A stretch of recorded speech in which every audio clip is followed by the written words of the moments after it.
Bonjour, camarades combattants pour la liberté, pour la souveraineté et l'indépendance réelle, bonjour.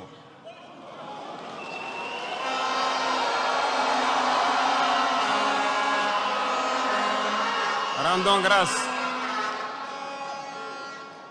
grâce à Dieu qui a permis à ce que ce jour 11 juillet ait lieu et que nous puissions nous retrouver dans cette cuvette du Palais des Sports pour échanger autour de l'avenir de notre patrie.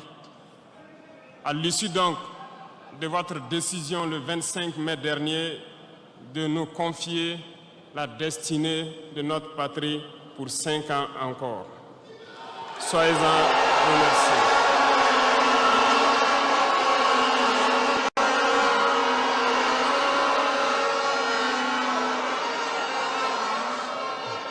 Nous ne voyons pas cela comme un mandat, mais nous avons compris cela comme un message qui nous a été passé. Et le message a été très bien reçu et nous ferons tout pour toujours mériter votre confiance.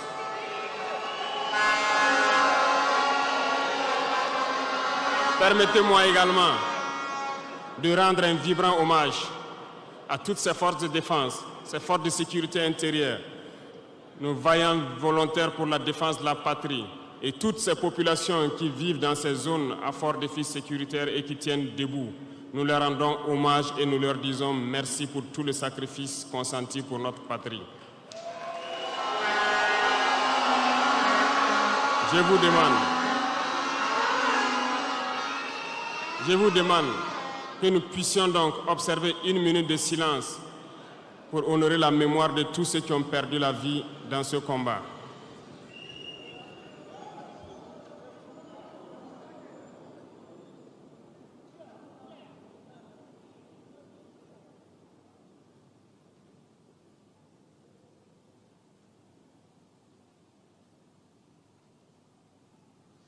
Je vous remercie.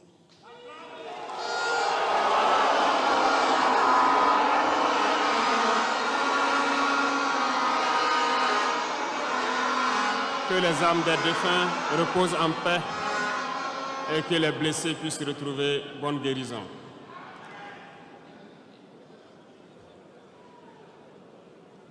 Camarades, l'émotion est grande, certes, mais permettez-moi que j'articule mes propos en 3 phases. La première phase va concerner l'étape à partir de laquelle je vais vous expliquer comment est-ce que nous voyons ce monde. La deuxième phase, nous allons nous consacrer à vous expliquer pourquoi nous devons continuer à nous battre.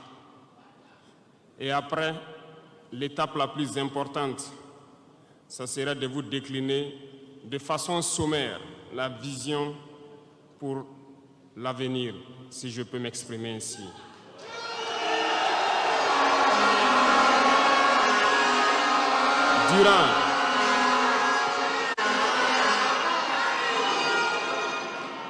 Durant ces 20 et quelques mois passés donc à la tête de l'État, nous avons eu à rencontrer plusieurs hommes politiques venus de toutes parts. Nous avons rencontré des centaines de diplomates venus de toutes parts. Nous avons rencontré des hommes d'affaires venus d'un peu partout du monde. Nous avons été ouverts à tous ces échanges, à toutes ces discussions pour pouvoir apprendre du monde, pour pouvoir comprendre le monde. Et aujourd'hui, je pense que l'occasion est très belle pour que je puisse vous expliquer quelles conclusions nous avons tirées de tous ces rendez-vous que nous avons eus avec des hommes politiques venus de tous les continents, des diplomates venus de tous les continents. C'est très important.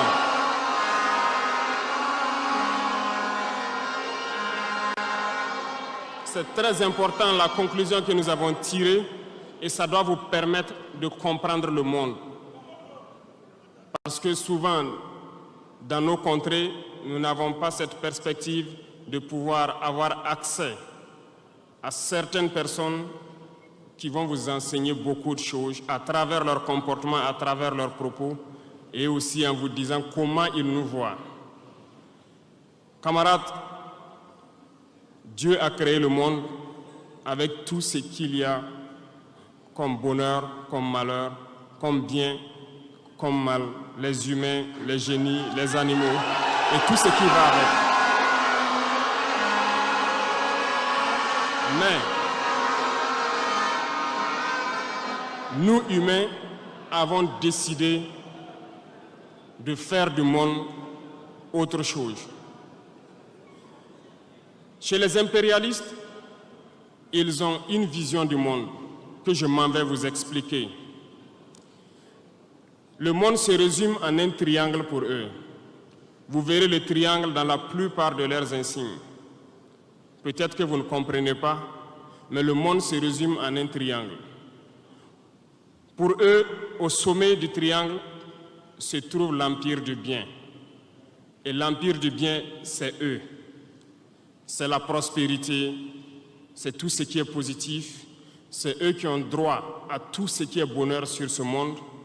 C'est eux qui ont droit à toutes les richesses. C'est à eux d'imposer leur manière de voir le monde. C'est à eux d'imposer leur vision, leur mode de vie. Voilà pourquoi, pendant la colonisation ou leur conquête, je dirais, ils venaient vers nos terres et ils disaient qu'ils ont découvert nos terres parce que pour eux, nous sommes des sauvages. Nous n'avons rien de comme eux, en fait. Donc, ils nous appelaient des indigènes. Et c'est eux, le peuple. Ils s'arrogent tous les droits. Et pour eux, le monde doit marcher comme ce qu'ils veulent. C'est simple. Je prendrai quelques exemples. Regardez à travers leurs films. Ils ont préparé l'esprit de leur peuple pour les faire comprendre qu'ils sont les meilleurs. C'est eux qui doivent tout posséder. Vous ne direz pas le contraire.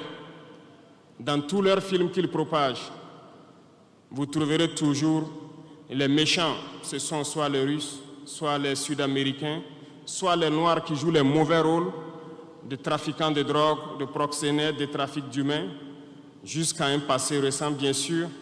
Vous trouverez les Arabes qui jouent le rôle des terroristes. Voilà un peu comment ils perçoivent le monde.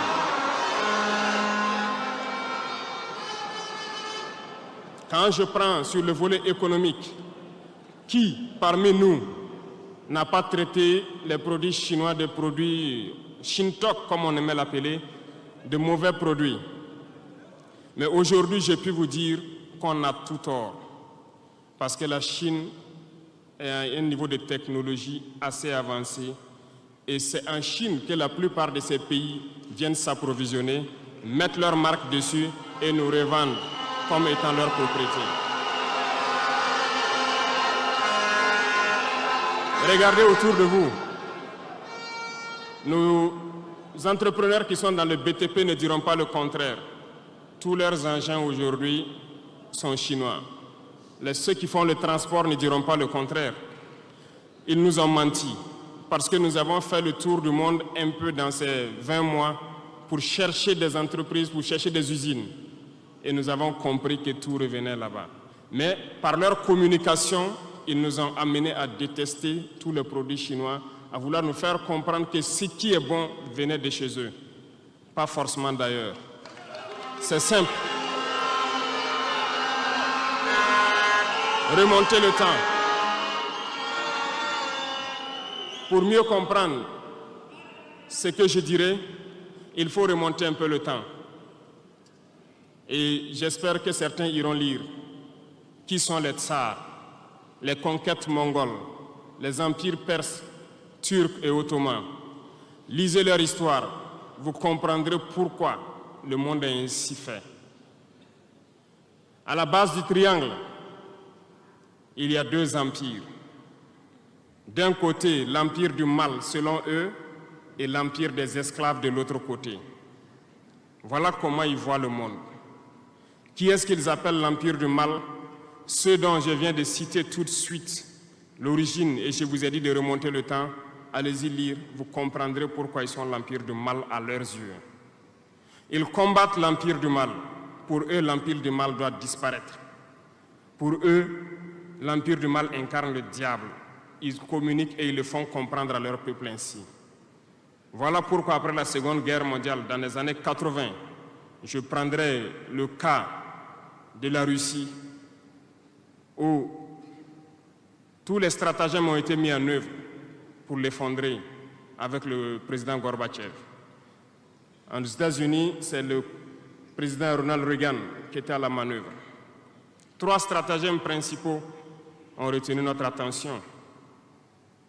Ils sont allés donc au niveau de l'Arabie Saoudite les demander de baisser le prix du pétrole de 35 $ à 7 $ pour faire écrouler l'économie russe. Parallèlement à cela, le deuxième stratagème, n'oubliez pas quelque chose, ces mêmes personnes qui viennent de quitter l'Afghanistan, soit disant qu'ils combattaient les talibans ont été reçus par le président Ronald Reagan à la Maison-Blanche. Ils ont été armés par la CIA. Les fameux missiles Stinger, Sol-Air, ont été livrés aux talibans pour combattre les Russes. Et plus tard, ils viennent supposer les combattre. Allez-y comprendre. Le troisième stratagème, c'était un bluff. Le projet IDS, Star Wars. Lisez, vous comprendrez pourquoi ils ont amené le président Gorbatchev à créer le projet Paulus qui a enfoncé la Russie. Une fois que la Russie s'est effondrée, ceux qui se prétendent être de l'empire du bien ont commencé à juguler, jusqu'à ce que vienne cette équipe avec Vladimir Poutine pour essayer de remonter la Russie en surface.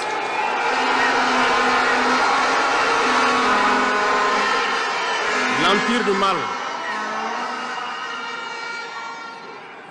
L'empire du mal, selon eux, a beaucoup souffert. Regardez l'Iran aujourd'hui, toutes les sanctions possibles. Regardez comment ils qualifient certains peuples. Par la communication, ils peuvent arriver à vous amener à faire détester un peuple ou à aimer un peuple. Ils sont très forts dans la communication et ils passent par tous les canaux possibles. Regardez les guerres qui sévissent. Ils ont tout inventé pour leur propre intérêt.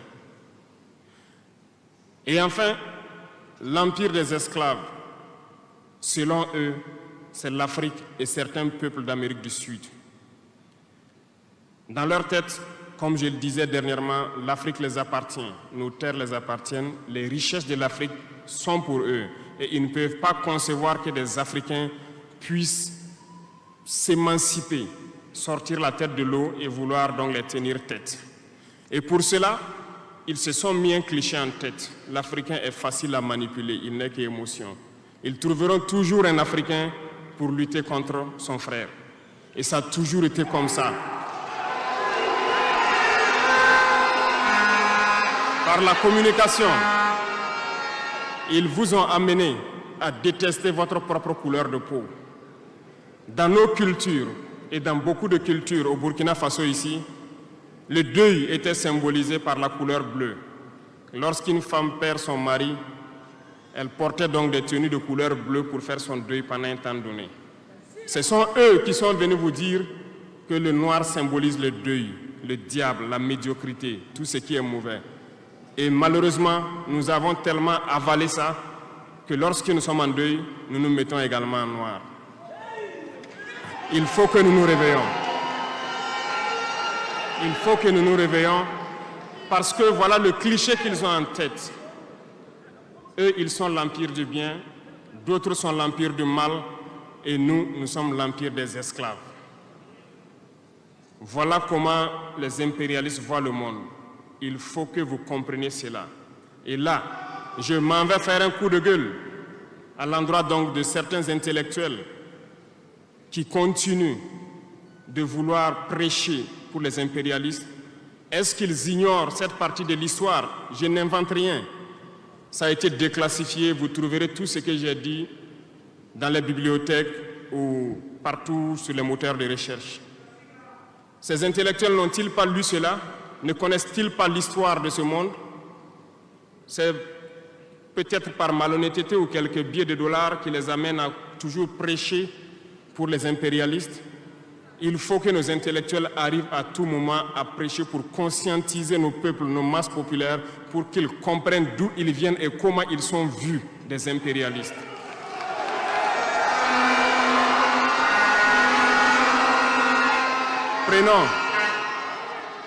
Prenons l'histoire de quelques guerres. Vous avez suivi la guerre d'Irak. Un gros mensonge qui a été inventé, soi-disant de possession d'armes de destruction massive. Certains sénateurs, au niveau des États-Unis, ont tout fait pour avoir les preuves. Ils ne l'ont pas eu. Souvenez-vous que plusieurs personnes ont démissionné de la CIA après cette guerre.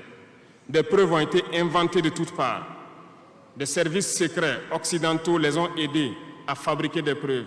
Et on se souvient que le même Niger a été accusé en son temps en montant une fausse convention, un faux contrat de vente d'uranium à l'Irak. C'est le même processus qu'ils ont voulu amener la dernière fois pour soi-disant que le Niger vend de l'uranium clandestinement à l'Iran. C'est déjà vu. Ils ont prétexté cela, ils n'ont pas eu de preuves. Même les Nations Unies ont trouvé finalement qu'il n'y avait pas de preuves tangibles de présence d'armes de destruction massive. Mais ils avaient leur objectif, il fallait détruire l'Irak. Ils ont détruit l'Irak. Ils ont créé l'État islamique. Tout comme ils ont créé les talibans dans les années 80. Les armés, les équiper. Et après, ils prétendent venir les combattre. Comprenez le jeu. Ça n'a que trop duré. Il faut qu'on se réveille et qu'on comprenne tout ça et que nous prenions conscience de notre situation et nous battre pour notre avenir.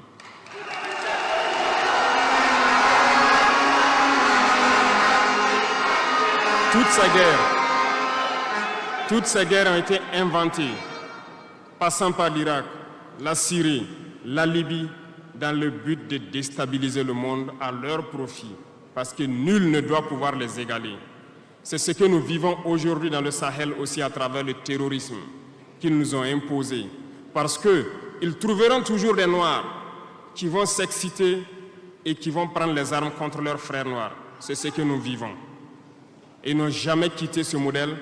Malheureusement, beaucoup de gens leur donnent raison.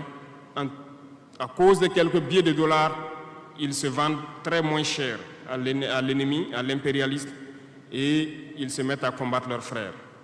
Je voulais faire ce petit historique du monde pour que vous compreniez comment l'impérialisme voit notre monde. Ça se résume en ce petit triangle. Après cela,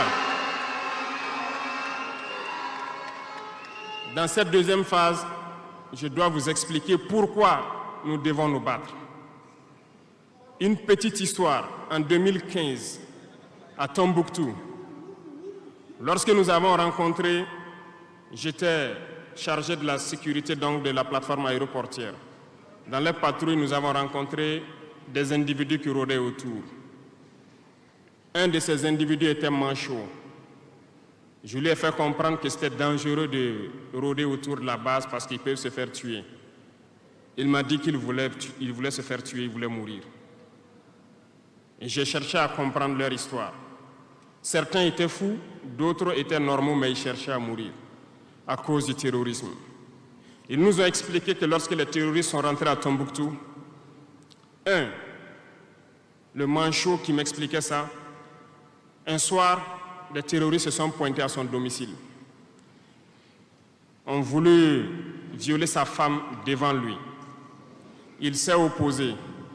Ils sont repartis. Le lendemain, on est venu le pêcher à la maison, l'amener à la place publique. On l'a accusé de vol. On a tranché sa main, on l'a battu. Il est reparti à la maison. Son fils, qui avait 16 ans, qui s'occupait de sa main, ils sont revenus. Ils ont violé la femme. Ils ont enlevé son fils. Ils ont continué à violer sa femme pendant des jours, jusqu'à ce que la femme se suicide. Et ils ont amené son fils, il n'a plus retrouvé son fils. Et lui, il préfère mourir. Voilà pourquoi il marche autour. Le jour qu'une sentinelle va lui tirer dessus, ça lui fera plaisir. D'autres ont connu le même sort. Ils ont été enlevés de chez eux parce qu'ils refusaient que les terroristes touchent à leurs femmes ou à leurs filles. Et le lendemain, on vient les soustraire, on les amène à la place publique, on les battait à sang. Et après, ils allaient faire leur sale besoin. Beaucoup de familles ont été détruites ainsi. Ce sont des criminels, des violeurs, des bandits, des trafiquants de drogue qui sont armés et qui sèment désolation dans nos contrées. Ils ne le font au nom d'aucune religion. Malheureusement, ici au Burkina Faso, certains villages se sont laissés compromettre par ces individus. Je parle en connaissance de cause. En 2022 à côté, j'ai été chercher avec mon unité dans un village parce qu'ils ne voulaient pas que nous restions là-bas parce qu'ils sont en bonne entente avec les terroristes. Ceux qui m'écoutent, ils savent de quoi nous parlons. Plusieurs autres unités sont témoins. Certains villages ont refusé catégoriquement que des FDS foulent leur sol parce qu'ils sont en bonne intelligence avec les terroristes. Nous leur avons fait comprendre qu'il n'y a pas d'alliance possible avec ces criminels parce que c'est eux qui décident du jour où le pacte se rompt. Plus tard, je pense que beaucoup de villages ont compris cela. Lorsque le pacte s'est rompu, ils sont revenus sur les réseaux sociaux pour appeler au secours. Nous y avons été. Mais c'est pour dire, peu importe ce qu'ils viendront vous dire, peu importe les flatteries possibles, peu importe le pacte que vous avez signé avec eux, le jour qu'ils décident de mettre fin au pacte, ils viendront tuer et mettre fin au pacte. Il n'y a pas d'alliance possible avec les terroristes. Il n'y a pas d'alliance possible avec ces criminels. Ils sont à combattre. Un point, c'est tout.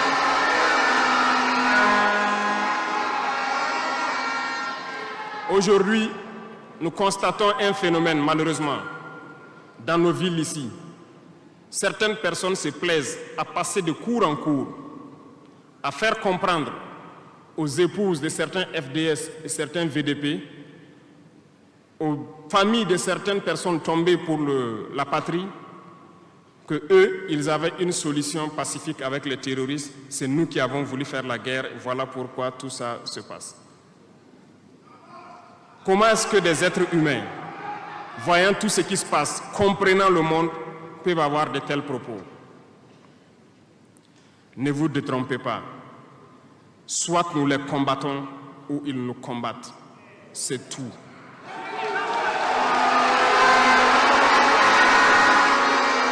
Les gens se cachent.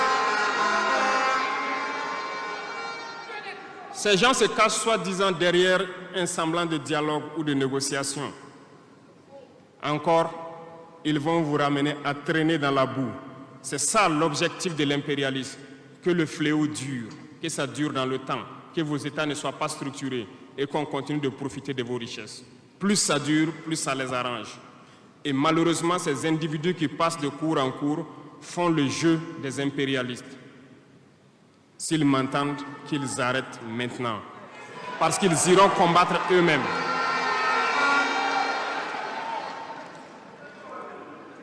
Nous n'avons pas le choix que de combattre.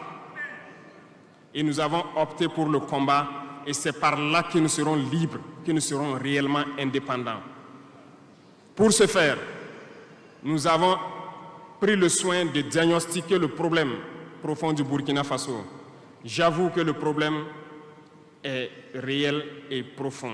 Le mal est là. Nous l'avons diagnostiqué et nous découvrons de jour en jour le système. Plusieurs nœuds ont été défaits, mais des nœuds restent à défaire parce que tous les jours que Dieu fait, nous découvrons certaines pratiques. Je peux comprendre, plusieurs décennies durant, ce système s'est installé. C'est devenu comme un gène dans nos ADN. Mais il faut que nous arrivions donc à soustraire ce gène donc de nos ADN et pouvoir construire un Burkina nouveau.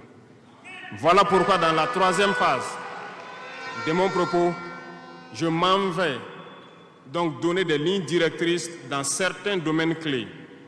Nous ne donnerons pas de détails sur notre programme, si on peut le dire ainsi, parce que quand le programme est connu au détail près, ils vont anticiper, ils vont poser des obstacles sur nos routes et nous empêcher d'atteindre nos objectifs. Mais nous pouvons donc nous résumer en quelques mots. Parlant donc du domaine de la défense et de la sécurité, comme vous le constatez, nous avons opté pour le combat. Et pour cela, nous avons doublé presque les effectifs dans nos forces armées.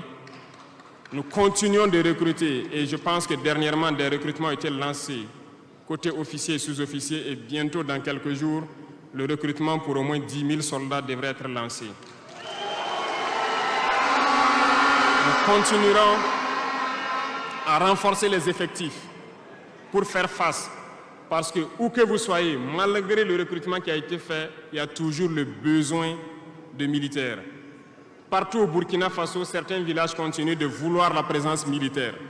Donc, il y a lieu de continuer à recruter et à équiper.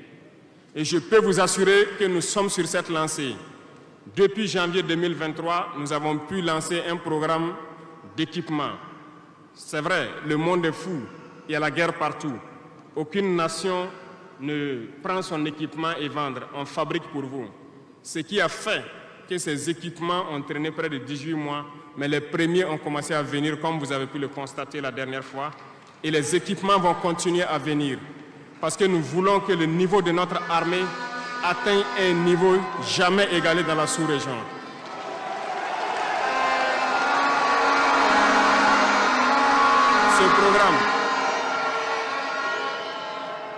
Ce programme d'équipement va se poursuivre. Et c'est vous, les acteurs de ce programme. Parce que depuis que nous nous battons, j'ai pu vous dire, ces soi-disant amis du Burkina qui étaient là depuis longtemps, qui sucent nos richesses, même une seule cartouche de Kalachnikov, nous n'avons reçu de personne pour faire notre combat. C'est vous qui payez. Et nous continuerons à faire corps avec notre peuple pour pouvoir mener cette lutte. Nous avons des partenaires qui ont accepté de nous vendre des équipements et qui ont même proposé de pouvoir nous livrer des équipements stratégiques et que nous puissions payer dans le temps. Nous leur en remercions pour ce geste.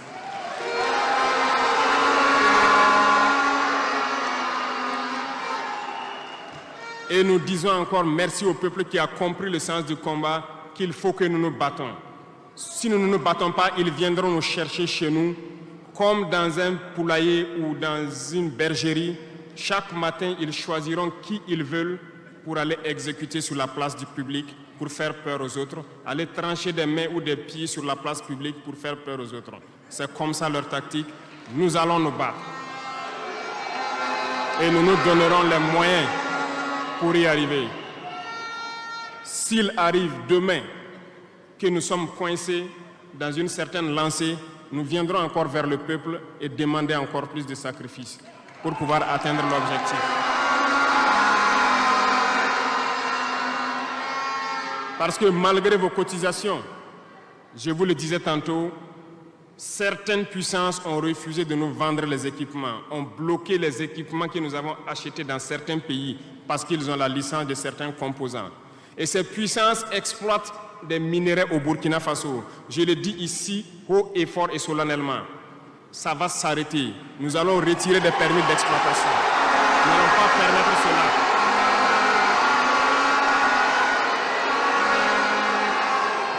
Vous ne pouvez pas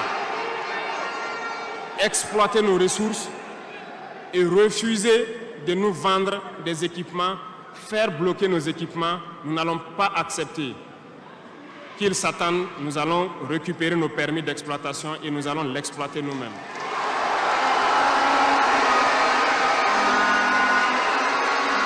Revenant.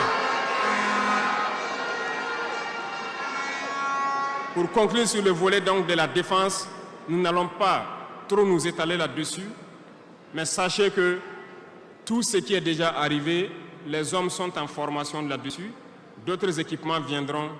Et cette guerre, nous allons la mener.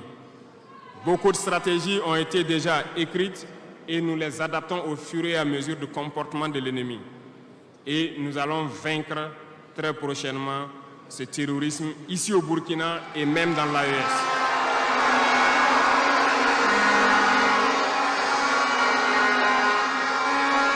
Pour ce qui concerne le domaine donc de la fonction publique, pendant longtemps, nous avons passé le temps à mettre en garde un certain nombre d'acteurs. Mais nous avons compris que le phénomène est tellement profond. La corruption, la mauvaise gouvernance dans les différentes administrations, le manque d'éthique persiste.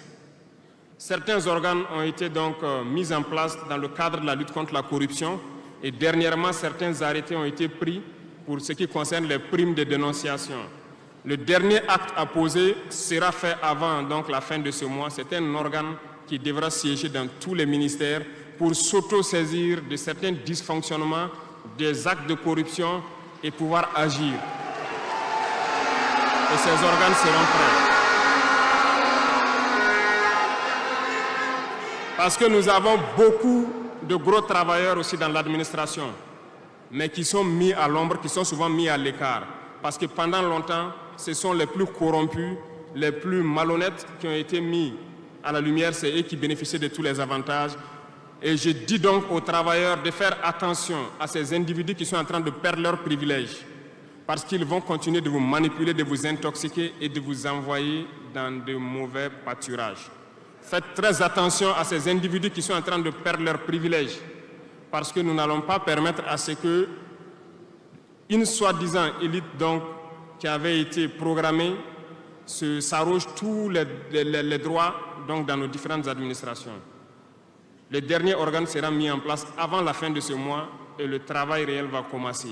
Vous entendrez dire un peu partout, à l'issue de ça, que nous ne respectons pas certains textes, nous ne respectons pas certaines lois, mais il n'y a pas de loi ou de textes qui tiennent dans cette lutte lorsque c'est pour l'intérêt de la patrie. Qu'ils se le tiennent pour dire, donc, nous allons aller dans ce sens. Nous avons donc, dans le processus de recrutement, adopté une ligne de conduite. Nous sommes en train de faire un diagnostic, de vérifier les présences et de voir les besoins. Il n'est pas exclu qu'au cours de l'année, certains concours soient lancés pour augmenter des effectifs dans certains endroits. Certes, il y a eu d'abord une vague de concours qui a été lancée, mais dans tous les milieux, ils sont en train de faire le point. S'il y a besoin, je dis bien s'il y a besoin, nous continuerons encore de recruter pour être à un niveau acceptable et pouvoir faire fonctionner les différents organes donc, du pays pour le bonheur donc, des masses populaires. Dans le domaine donc, de la diplomatie, nous avons opté pour une diplomatie commune dans l'AES. Toutes les décisions vis-à-vis donc, des partenaires, que ce soit africains ou à l'étranger, seront prises à l'unanimité au sein de l'AES. Mais nous avons aussi opté pour une diplomatie de vérité. Nous ne comptons pas nous mettre dans certaines logiques de mentir ou de couvrir la réalité, soit disant que c'est la diplomatie. C'est faux. Ce n'est pas là la diplomatie. Je puis vous dire que ce que vous voyez en superstructure, lorsque les gens viennent en audience et sortent pour parler au micro, ce n'est qu'une partie visible de l'iceberg. Ce qui s'est passé à l'intérieur dans les huis clos, ça n'a rien à voir avec la diplomatie.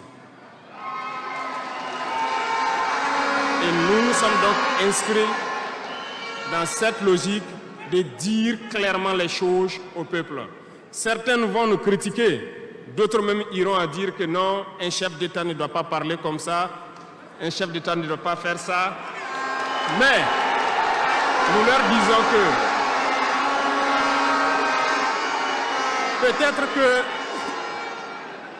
peut-être que ces gens qui critiquent de cette façon, lorsque nous disons la vérité, peut-être qu'ils ont une école où ils ont appris à être chef d'État, comment le chef d'État doit être. Sinon, je n'ai pas encore vu cette école. Et pourquoi nous devons ressembler forcément aux autres, faire comme les autres? Nous voulons créer notre modèle, notre identité.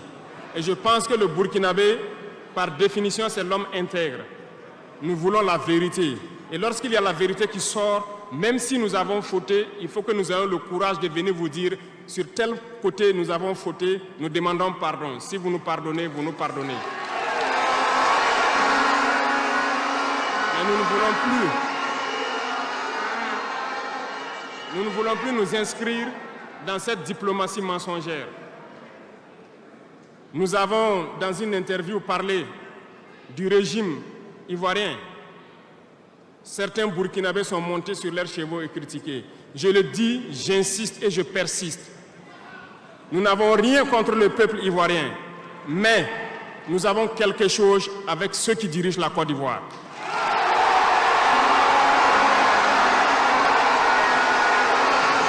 Nous le disons et nous le répétons encore.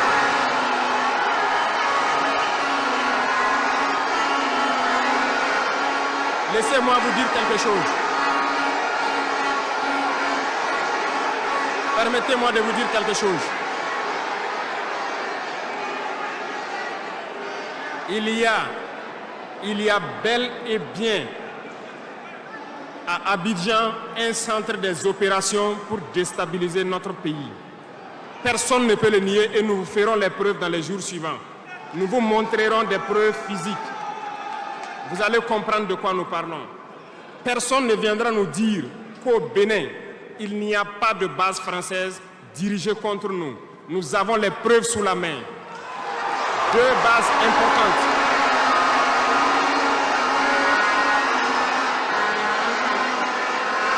Nul ne peut le contester. Et je les mets au défi.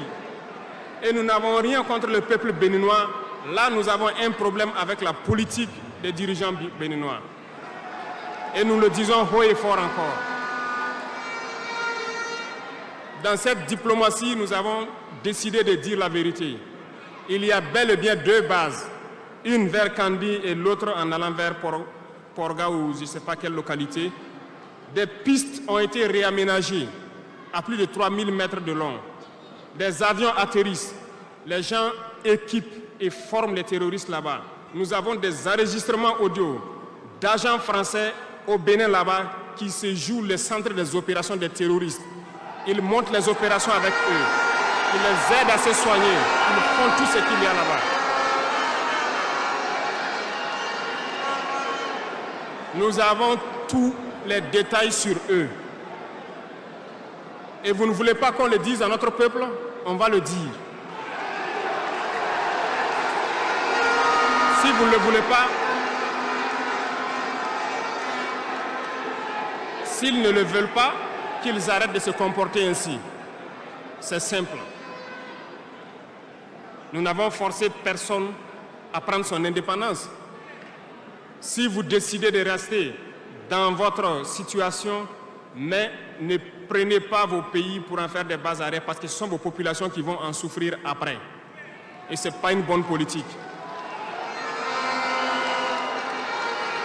Nous le disons par expérience, et je le répète toujours, le Burkina a été une base arrière pour déstabiliser certains pays. Et ce n'est pas bien. Le Burkina a été une base arrière à un moment donné pour les terroristes ici. Voilà le prix que nous payons. Donc, pour prévenir les peuples de ces pays dont je parle, doivent parler à leurs dirigeants et qu'ils arrêtent cette politique parce que ça ne les arrange pas du tout.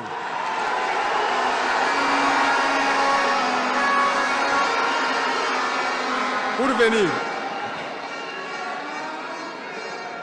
dans le volet communication et culture, nous avons lancé plusieurs initiatives. Au cours de l'année 2024, vous avez pu célébrer avec nous donc, le mois donc, de consommation locale.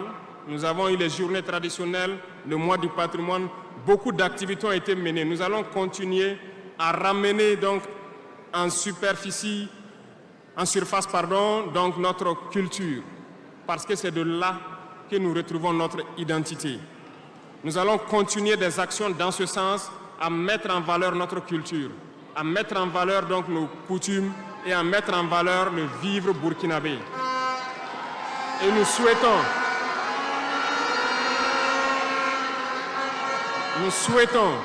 que chacun soit acteur de l'émergence du Burkina Faso à travers sa manière de communiquer. Parce que tout se trouve dans la communication aussi. Vous avez suivi dernièrement la guerre communicationnelle qui a été dressée contre nous et ça continue, ça ne va pas s'arrêter. Et je souhaite que tous ceux qui sont dans la communication puissent être professionnels. Lorsque nous voulons poser un acte communicationnel, qu'on se pose la question, est-ce que c'est pour la patrie ou contre la patrie, avant de poser l'acte. Peu importe. Vous pouvez ne pas nous aimer, moi, ma personne. Vous pouvez ne pas m'aimer, mais vous devez aimer votre pays. En me faisant du mal, il ne faudrait pas confondre le pays. Et donc, la politique dans le domaine de la communication va devoir aller dans ce sens-là. Et nous serons obligés donc de recadrer la communication sur tous les aspects. Et c'est cette ligne de conduite qui sera donc adoptée.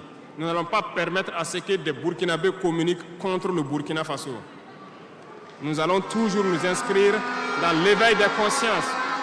Nous devons pouvoir sensibiliser les masses populaires pour que les gens comprennent pourquoi nous devons nous battre sur tous les volets. Revenant au domaine donc de l'agriculture, comme vous pouvez le constater, nous avons lancé des initiatives depuis 2023 et cette année, l'offensive a été lancée. Ça se passe plus ou moins bien. J'aimerais donc que les gens comprennent que nous avons décidé d'accorder une grande part de notre budget et de notre temps aussi au monde agricole. Parce que plus de 90% de notre population est paysanne. Mais pendant des décennies, ils n'ont jamais senti l'intéressement donc à leur public. Et c'est pourquoi nous avons décidé d'entreprendre un certain nombre d'initiatives, d'actes que nous posons.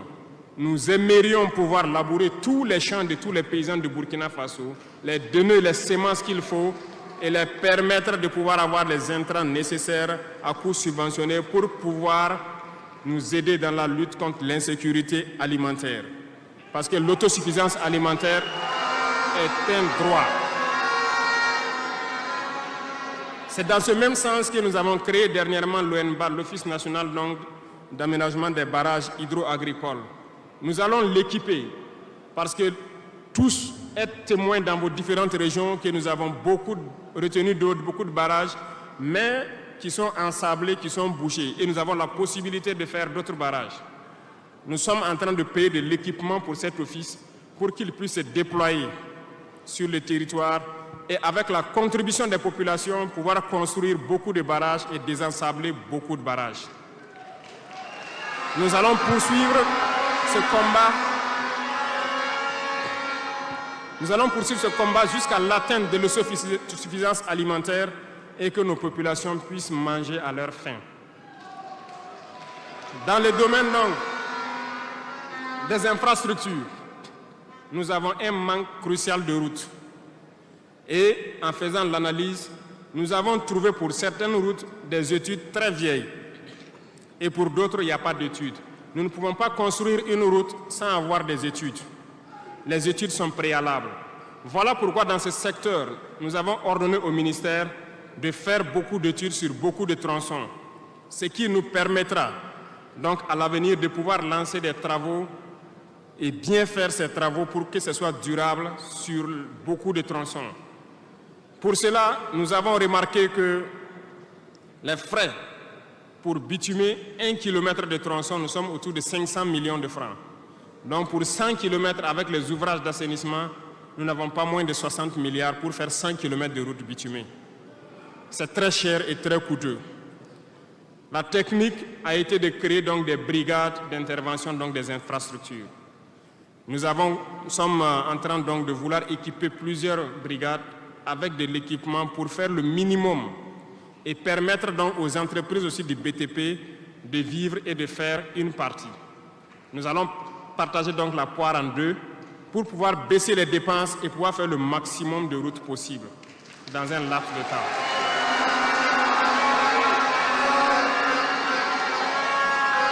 Cela donc a déjà commencé et nous allons poursuivre au cours donc de ces 5 années dans ce processus pour que dans toutes les régions, nous puissions quand même pouvoir rallier le maximum de chefs-lieux de province et que nous puissions faire écouler nos marchandises et que les personnes puissent se déplacer sereinement.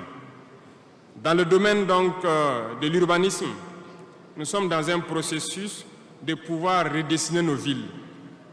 Et si vous remarquez, les villes sont trop grandes, si je prends Ouagadougou, mais les infrastructures d'assainissement et autres ne suivent pas.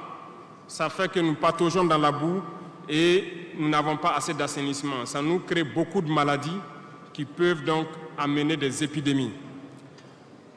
Nous avons un processus de pouvoir concentrer les villes à travers donc des constructions à hauteur. Pour cela, nous avons un plan que nous avons établi pour pouvoir aller d'un quartier et concentrer le maximum et maintenant étendre aux autres quartiers. Certainement, si les gens sont déplacés dans ces quartiers, beaucoup de terres vont se libérer pour pouvoir maintenant dessiner de bons plans pour nos villes. Nous allons commencer par des villes, un certain nombre de villes d'abord, et pouvoir l'étendre à toutes les autres villes.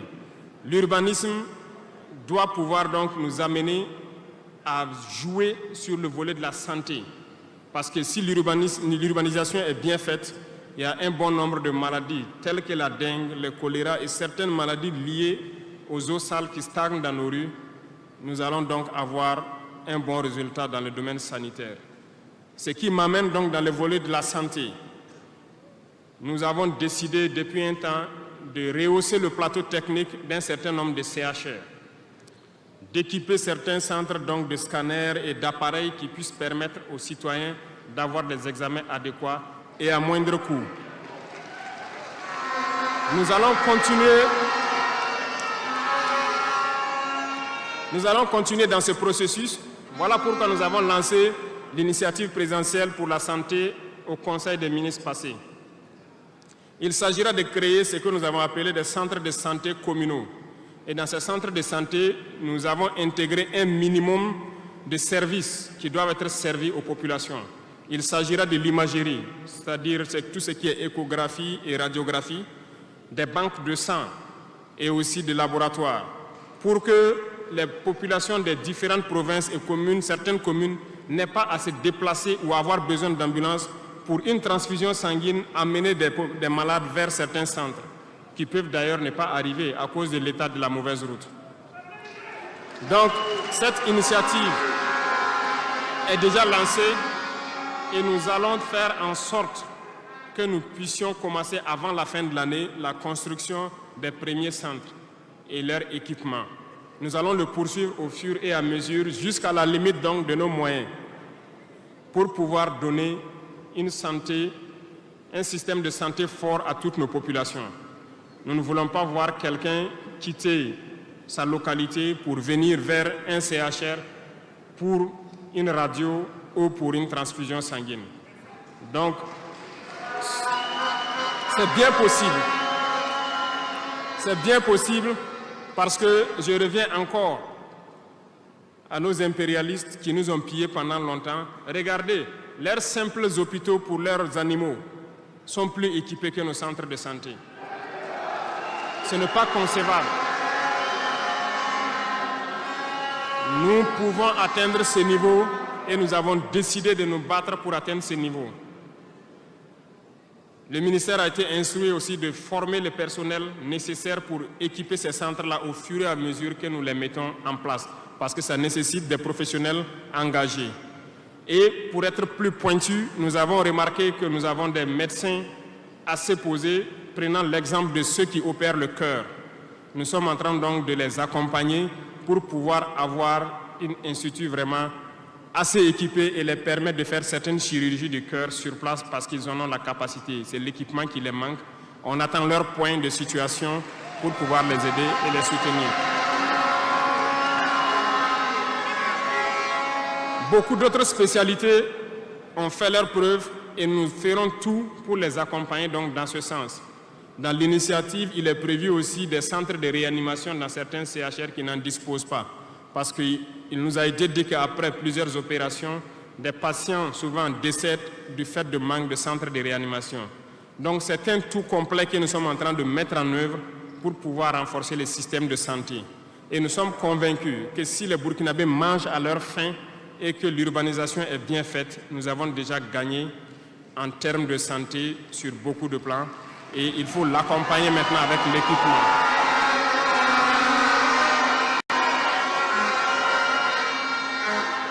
Dans le domaine de l'éducation, nous avons fait le diagnostic et comme vous le savez, nos camarades étudiants sont là, ils ne diront pas le contraire.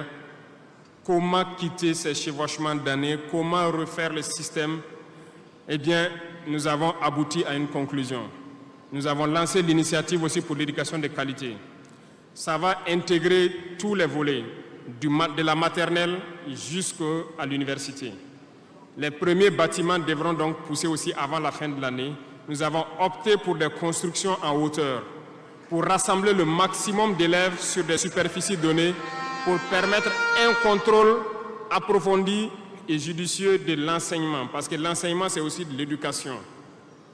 Et au finish, nous devrons avoir des complexes dans la plupart de nos communes, qui vont de la maternelle jusqu'au secondaire, et les centres universitaires doivent voir leur capacité augmenter aussi.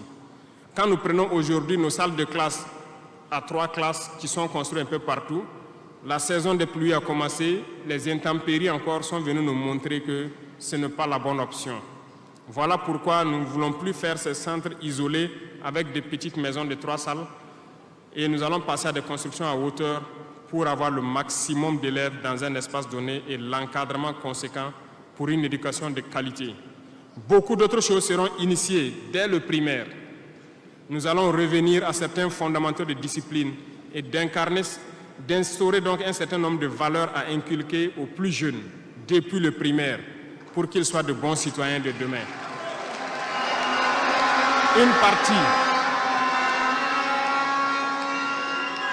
Il y aurait donc un début de formation militaire, si je peux le dire comme ça, civique et patriotique au tout petit pour pouvoir continuer dans les lycées.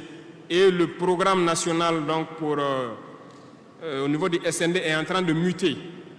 Le texte était venu en conseil, nous l'avons renvoyé avec des amendements pour que les travailleurs qui sont en activité actuellement puissent aussi passer dans ce centre pour avoir une formation militaire. Et ça fasse s'organiser à tour de rôle sur des périodes bien précises. Tout est une question de discipline, parce que par excellence, la formation militaire doit pouvoir discipliner les gens. Donc nous allons inculquer un certain nombre de valeurs au niveau donc de notre éducation. Revenant donc au centre universitaire, avant aussi la fin de l'année, nous allons commencer la construction d'un certain nombre d'amphithéâtres. Et plus tard, lorsque les moyens le permettront, nous partirons sur le volet donc de la restauration et aussi des cités au niveau donc des différents centres universitaires. Mais nous commencerons par les amphithéâtres pour les permettre d'avoir donc où travailler pour que le décalage qu'il y a en termes donc d'années qui se superposent puisse se réduire considérablement. Nous avons fait une régulation budgétaire qui doit donc passer à l'Assemblée ce mois-là pour pouvoir donc initier toutes ces opérations. Qu'est-ce que cela veut dire? Nous avons diminué les dépenses de fonctionnement de l'administration pour pouvoir injecter ailleurs, notamment dans l'éducation et dans la santé. Ce programme donc, est prêt, il a été lancé et dans les jours à venir, vous serez témoins de l'évolution donc de tout ce que nous sommes en train de vous dire. Et nous poursuivrons ce schéma tout au long donc, de ces 60 mois qui nous a été consacré. Revenant donc au domaine donc, des mines, je le disais tantôt, nous avons adopté une nouvelle politique. Le Burkina regorge de beaucoup de sortes de minéraux, mais il y a quand même un minéral pour lequel il n'y a plus de secret pour les Burkinabés. Et je m'en vais là saluer donc nos vaillants orpailleurs, très courageux, qui arrivent à rentrer dans les profondeurs de nos terres pour sortir ce minéral-là. Nous nous sommes dit, pourquoi continuer à laisser des multinationales étrangères venir puiser notre or pendant que nous savons l'exploiter nous-mêmes? Voilà pourquoi nous avons ordonné au ministère de réorganiser les orpailleurs. Et le gouvernement va prendre en compte l'exploitation de l'or. Plusieurs permis, comme je le disais, seront retirés de certaines personnes et nous allons l'exploiter nous-mêmes. Nous allons nous équiper.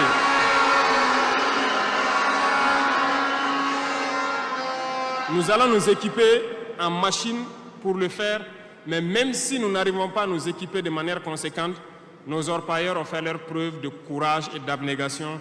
Nous allons creuser nous-mêmes notre or et ça sera pour nous au Burkina ici.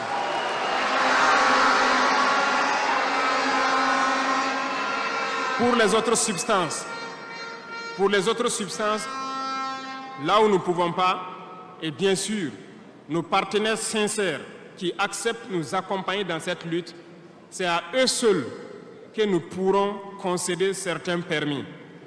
Parce qu'ils ont accepté de nous accompagner dans la lutte pour notre souveraineté, dans la lutte contre le terrorisme.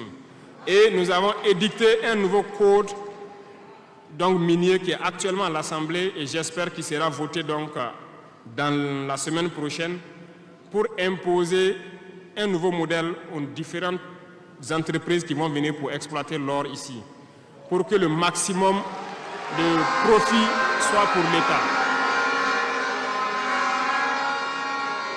Et dans le volet donc, de l'énergie, comme vous l'avez constaté, nous avons de sérieux problèmes d'énergie. L'accroissement de la population n'a pas été suivi par une politique énergétique. Aujourd'hui, lorsque les pics de chaleur arrivent, il y a des délestages en permanence, beaucoup d'activités souffrent. Nous sommes en discussion avec des partenaires qui sont actuellement même au Burkina pour pouvoir construire dans l'urgence donc des centrales thermiques de très grande capacité. Et nous voulons donc voir avec eux comment on peut réduire les délais de construction. Les discussions portent actuellement sur la réduction des délais de construction et le modèle financier que nous allons mettre en place. Nous espérons aboutir à ça en attendant que notre processus, qui peut paraître long, des centrales nucléaires, puisse donc voir le jour. Sur ce volet aussi, ça se poursuit très bien. Sur ce volet, nous pouvons vous assurer que ça se poursuit très bien et nous sommes en train de vouloir mettre en place, sur place ici, une unité, si je peux dire, pour former des Burkinabés qui doivent prendre le relais, qui doivent suivre tout ce qui est processus de construction et prendre le relais, le transfert de compétences. Donc, ça va prendre vraiment un processus assez scientifique pour que nous puissions, à l'avenir, lorsque la centrale sera là, que dans un futur pas loin, ça soit la propriété exclusive des Burkinabés, que les ingénieurs burkinabés se l'approprient et pouvoir le mettre en œuvre, pouvoir l'entretenir.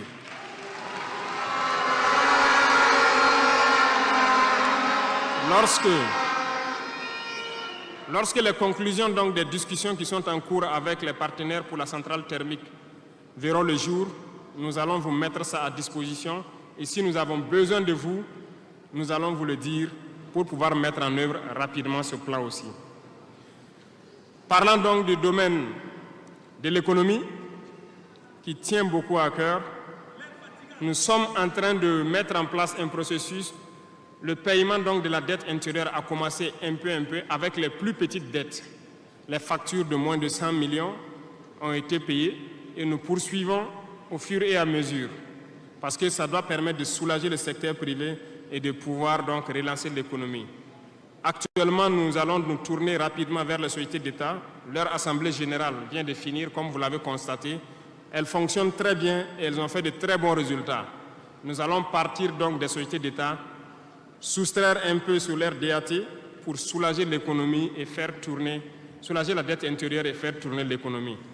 Donc dans les jours à venir, s'il plaît à Dieu, beaucoup d'entrepreneurs doivent être soulagés après donc, la signature de conventions avec les sociétés d'État. Mais nous sommes en train, donc dans le secteur minier, comme je vous l'ai dit, de prendre une certaine indépendance. Ça doit nous permettre donc de pouvoir avoir un bon nombre de ressources en matière de finances, mais aussi et surtout le volet de l'industrialisation qui doit venir combler ce volet économie-là, parce que nous dépensons beaucoup à l'extérieur. Nous sommes en train de mettre en place tous les processus pour que nos devises ne sortent pas. En attendant, au niveau de l'AES, comme vous l'avez constaté, nous avons décidé de mettre en place une banque d'investissement et aussi un fonds souverain. Ce processus, donc, les techniciens sont là-dessus. La réflexion est en cours et nous espérons, dans un futur proche, qu'ils nous présenteront quelque chose de conséquent. L'autre volet stratégique que je ne vais pas parler et dont vous savez, nous avançons sereinement et au moment venu, ça va vous surprendre et rester à l'écoute. C'est tout ce que je peux dire.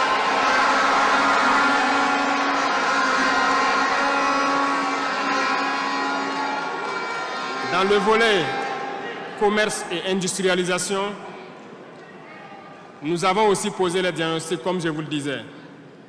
Actuellement, comme vous le constatez, nous avons énuméré un bon nombre de produits que nous importons de l'extérieur. Alors, nous sommes en train d'entamer un processus d'industrialisation. Il faut que nous arrivions à mettre le maximum d'industrie sur place pour transformer nos matières premières et pour pouvoir fabriquer ce que nous consommons. Nous sommes dans ce processus et nous discutons avec beaucoup de partenaires pour avoir le maximum d'industrie sur place.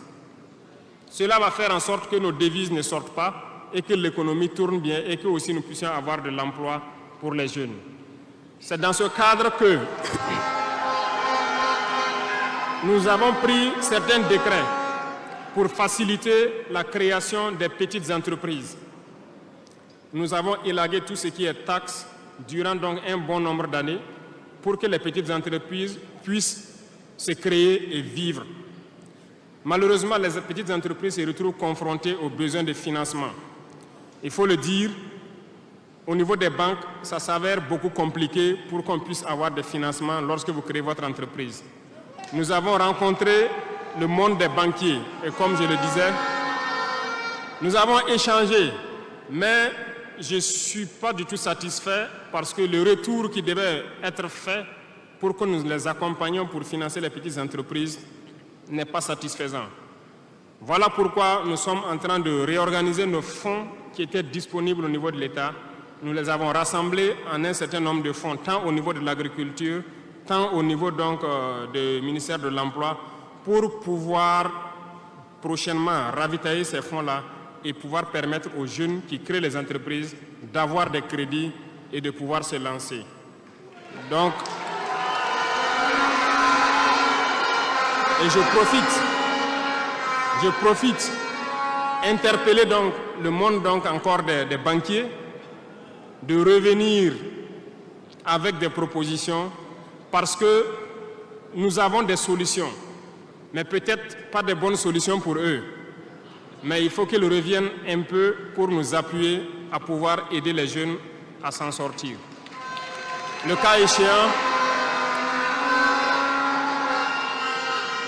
échéant, nous serons obligés de mettre en place un plan, peut-être qui ne va pas plaire, mais nous serons obligés. Dans le domaine donc du commerce, comme vous l'avez constaté, beaucoup de gens nous ont interpellés au cours de nos tournées sur les marchés hier. Nous avons fait un point de situation. Il y a tellement de travail à faire pour reconstruire ces marchés hier. Donc, aujourd'hui, quand vous prenez à Ouagadougou, le maire fait des séances de sensibilisation un peu partout, concernant donc un certain nombre de commerçants qui se sont installés de manière anarchique au bord des rues, mais j'ai instruit à ce que ce soit des sensibilisations toujours, en attendant que nous dégageons les espaces pour construire des marchés dignes de ce nom et demander aux gens de venir prendre des boutiques dans ces marchés et maintenant pouvoir libérer les rues pour pouvoir agrandir et assainir notre milieu. Et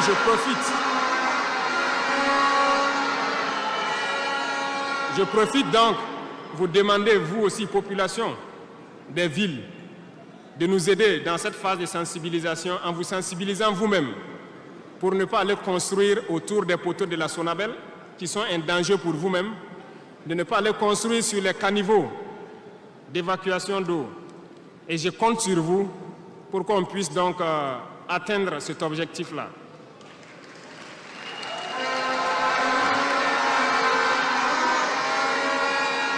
Revenons donc au volet donc de l'emploi, le sport, la jeunesse.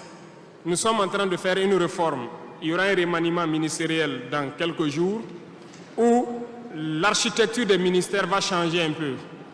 Nous allons consacrer un ministère entier à la formation secondaire et professionnelle pour que nous n'ayons plus à avoir donc au niveau de l'université ce blocage qui est là actuellement. Nous devons pouvoir professionnaliser beaucoup de jeunes depuis le lycée. Donc, soit depuis la 4e ou au niveau donc de la seconde, que les gens puissent décider d'aller dans des filières professionnelles et pouvoir s'auto-employer. Donc un ministère sera consacré uniquement à ça. Parce que le système éducatif, comme je l'ai dit, après diagnostic, vous êtes d'accord avec moi que nous formons très peu d'ingénieurs. Pourtant, une nation qui se développe, l'indice aussi de développement, c'est en termes d'ingénieurs formés. Remontez dans l'histoire et voyez toutes ces grandes nations. Le nombre d'ingénieurs formés par an dans des spécialités pointues compte beaucoup dans le développement. Au Burkina, nous n'en avons pas assez. Voilà pourquoi l'école polytechnique de Ouagadougou, nous voulons la faire évoluer en université polytechnique en y mettant un certain nombre de filières technologiques et en recrutant le maximum d'étudiants qui puissent être formés là-bas et avoir des ingénieurs. C'est bien que nous ayons les filières comme lettres modernes, philosophie, droit, voilà, psychologie, histoire. Beaucoup d'étudiants se retrouvent là-bas contre leur gré. Ce n'est pas forcément ce qu'ils ont choisi, mais ce sont les filières disponibles qui forcément ne donnent pas des opportunités d'emploi. Voilà pourquoi nous avons décidé de valoriser ce secteur donc, de la formation professionnelle et de l'emploi en y consacrant entièrement un ministère. Donc dans les prochains jours, ce remaniement sera fait et vous verrez donc comment nous allons évoluer.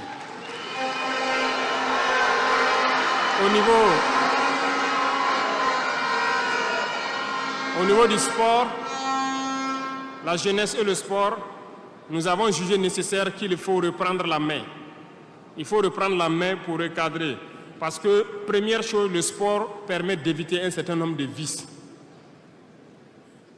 La drogue, l'alcool, certains vices de la société peuvent être combattus à travers le sport. Nous voulons donc mettre des pôles dans toutes les régions, reconsidérer l'UCBF et toutes les disciplines sportives pour pouvoir les valoriser et créer les pépinières pour qu'au niveau professionnel, nous ayons le maximum de Burkinabés qui défendent les couleurs de Burkina Faso à l'extérieur. Le ministère qui sera consacré à ça,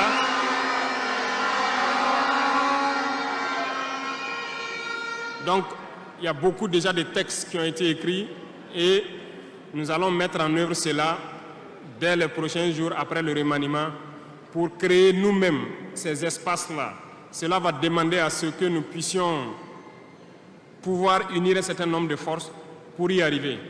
Et je compte sur vous, au niveau de chaque région, de chaque province, de pouvoir avoir donc cette discipline sportive-là et de s'encourager à faire le sport, à pouvoir permettre d'identifier les talents et de les faire émerger.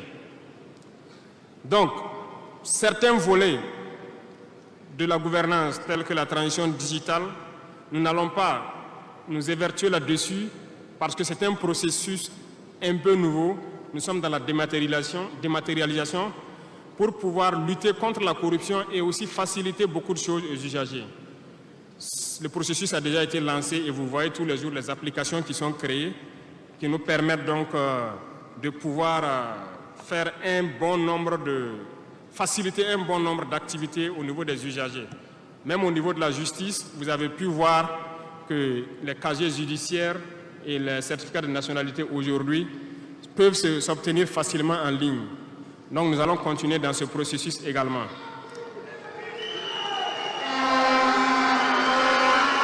Revenant donc au domaine donc de l'humanitaire, nous avons donné donc instruction au ministère. C'est le ministère de la Femme, du Genre, de la Cohésion sociale et de l'action humanitaire. C'est eux qui traitent toutes ces questions. Mais nous avons décidé dans une première phase de nous concentrer sur l'action humanitaire, notamment soutenir les populations qui retournent dans leur village.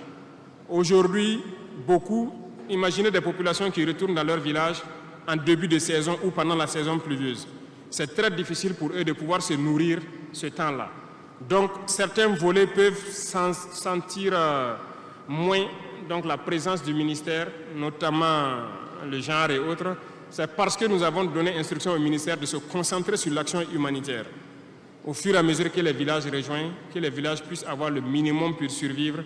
Et là, à partir des moments, nous pourrons donc nous intéresser à tous ces volets.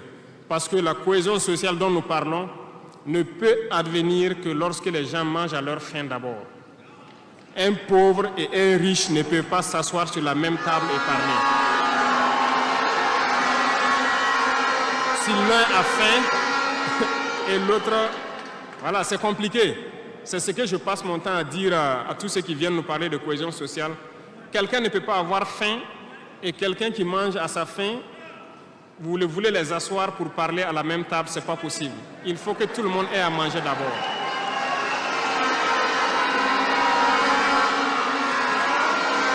Voilà pourquoi c'est dans la lutte qu'il y a la cohésion. Acceptons de lutter. C'est dans la lutte, c'est dans la guerre qu'est née l'AES. C'est dans la lutte que nous avons pu nous unir dans le Sahel. Et c'est dans la lutte que les Burkinabés sont en train de s'unir.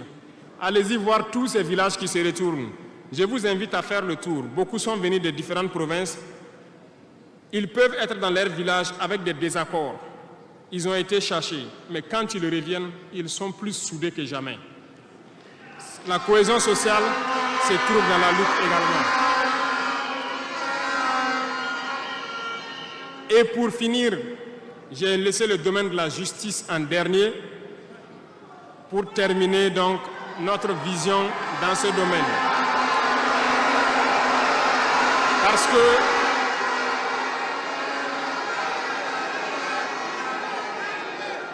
Parce que nous avons un sérieux problème dans ce volet. Nous avons entamé des réformes il n'y a pas longtemps au niveau du Conseil supérieur de la magistrature. Nous avons vu des écrits, nous avons vu des comportements de certains syndicats du monde de la justice. Très bien, certains ont tenté de boycotter tout ce qu'ils peuvent, mais comme le disait Diop, avec ou sans eux, nous allons avancer.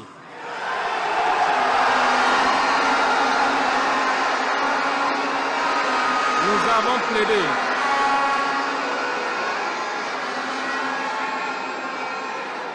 Nous avons plaidé pour une justice juste, si on peut le dire. Nous avons sensibilisé beaucoup les gens, mais nous nous sommes rendus compte qu'il y a beaucoup de brebis galeuses dans leur rang, malheureusement. Nous ne pouvons pas comprendre que, malgré tout ce que nous disons, il y a une justice pour le pauvre et une justice pour les riches. Ça ne peut pas continuer. Lorsqu'on le dit, ils disent que nous ne devons pas parler de ça. Nous allons parler de ça et bien même. Parce que, remarquez jusqu'au jour d'aujourd'hui, lorsqu'un citoyen lambda qui ignore la loi d'ailleurs, même si on dit nul n'est censé ignorer la loi, un citoyen lambda a un problème en justice, on peut l'attraper, le mettre en prison sans jugement pendant longtemps d'abord. Mais lorsque un autre citoyen a un problème en justice, pour peu qu'il puisse mobiliser 1, 2, 3 avocats, son dossier est rapidement pris en compte, jugé rapidement, pendant que le pauvre, lui, il croupit d'abord en prison. On ne peut pas accepter ça.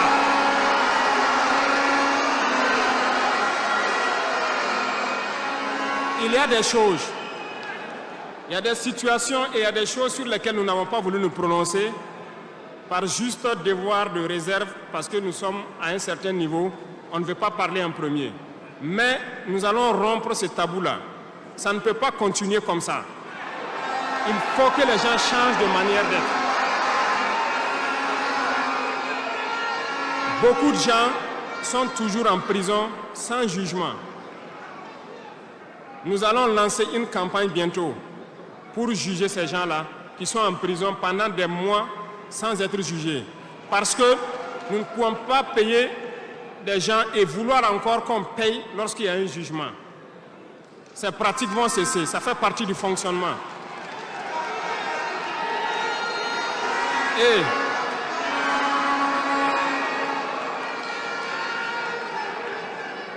malheureusement, je le dis haut et fort, et j'invite donc les magistrats qui sont sincères là, voilà, à donner le temps aussi et à quitter dans une certaine logique. Parce qu'il y a beaucoup de brebis galeuses dans leur rang. Il y a des magistrats corrompus qui se cachent derrière des syndicats pour poser un certain nombre d'actes.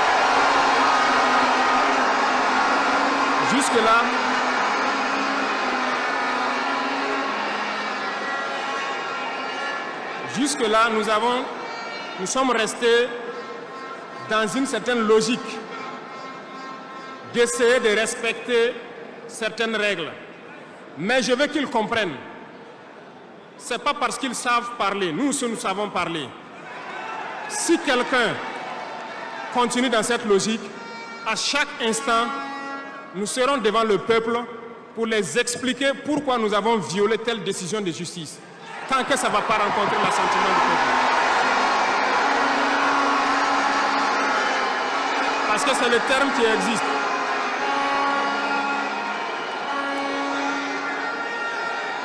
La patrie d'abord, la patrie avant tout. Si une mauvaise décision est prise, soi-disant pour protéger certains individus qui nuisent à la patrie, nous allons nous opposer. Et nous n'allons pas permettre que la décision soit exécutée. Et nous allons expliquer pourquoi nous nous opposons. Le Conseil supérieur de la magistrature a été modifié dans son architecture. Ils seront installés, si ça n'a pas déjà été fait, et ils vont commencer le travail.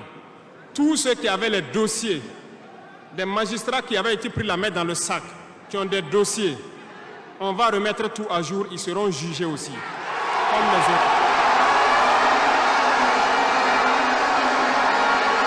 Il n'y aura rien d'impuni.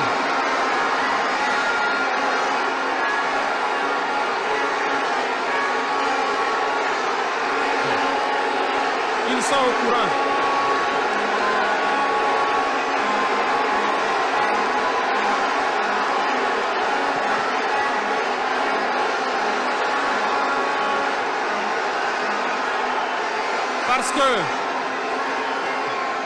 Parce que l'injustice est un fléau qui détruit la société. Oui, l'injustice est un fléau qui détruit notre société. Et il faut que ce soit clair. Certains diront qu'on n'avait pas besoin de le dire ici, on avait besoin de le dire. On les met en garde et ça sera fait. Ils vont le voir dans les jours à venir. Et c'est une mise en garde en même temps au nouveau Conseil supérieur de la magistrature qui sera mis en place de prendre au sérieux tous les dossiers. Certaines personnes ont été forcées à la corruption. Certains opérateurs économiques ont été escroqués, forcés à la corruption par certains membres de la justice. On a ouvert pour qu'ils puissent venir dénoncer ces individus-là. Ils vont être jugés également. Nous voulons une autre forme de justice.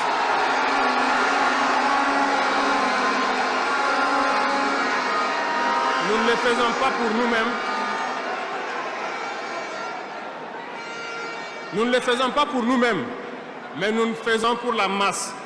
Parce que les deux catégories de citoyens, cette minorité qui se retrouve être la minorité dirigeante et la majorité qui est la masse populaire paysanne qui est croupie dans les villages, nous n'allons pas permettre à ce qu'il y ait cette distanciation en matière de justice. Donc, j'ai laissé la partie de la justice en dernière partie pour les dire que la bataille sera lancée. Et nous comptons sur les magistrats honnêtes pour faire le travail honnêtement et expédier de leur rang les corrompus, les vendus et les escrocs.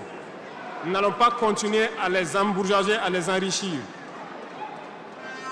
On va nettoyer. Et s'il faut que...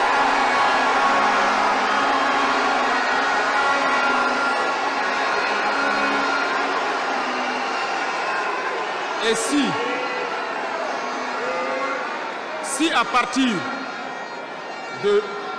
si à partir de ces propos que je tiens aujourd'hui, certains décident de faire des mouvements d'humeur ou de ne pas travailler, ils sont libres. Nous prendrons les mesures qui sied. Mais le pays va avancer.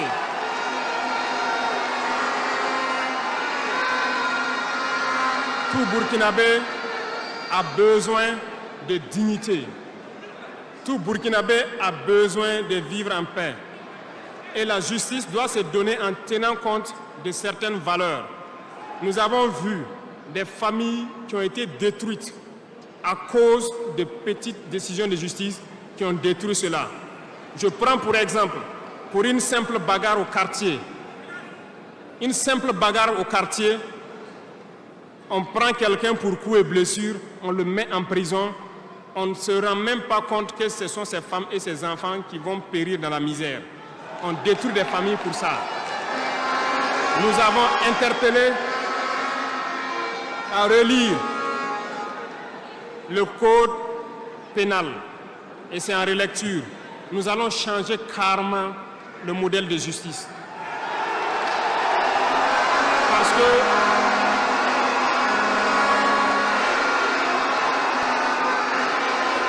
nous l'avons dit et nous le prêchons. Il y a plein de fautes. Il y a plein de fautes qui peuvent trouver un solutionnement sans être forcément la prison. Et je peux vous promettre que dans ces 5 ans, nous allons faire en sorte pour diminuer de manière drastique le nombre de prisons et augmenter le nombre de travailleurs dans nos plaines, parce que nous allons récupérer nos plaines.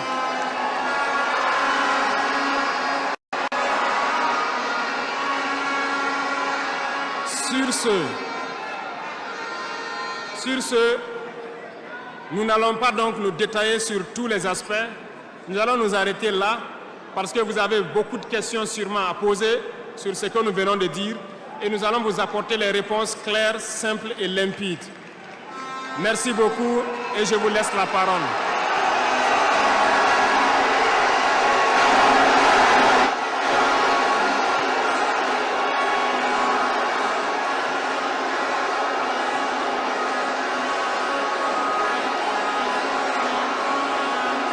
Mesdames, Messieurs, distingués invités,